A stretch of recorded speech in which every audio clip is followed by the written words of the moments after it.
No matter how many things we gain in our life through ordinary pleasures, we can still never be free from fear. By letting go is when we can truly, truly be happy.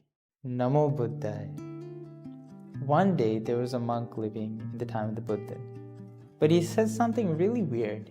He kept saying to himself, "Oh, what happiness! Oh, what happiness!"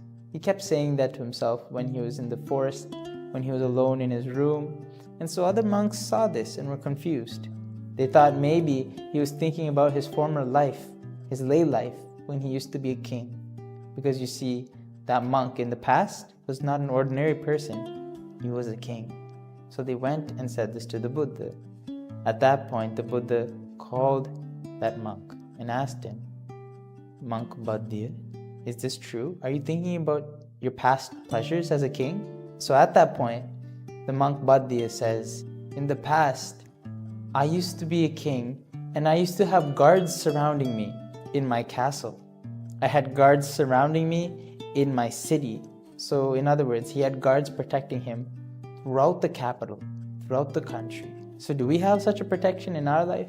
No. Everything he used to be golden.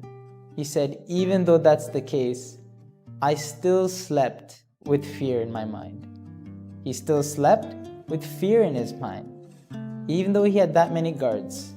So think about that. But now he says, because I ordained, and now that because he is an Arahant, he has no more fear. Now I sleep with no fear, he says. Even though he lives under a tree, he doesn't own anything.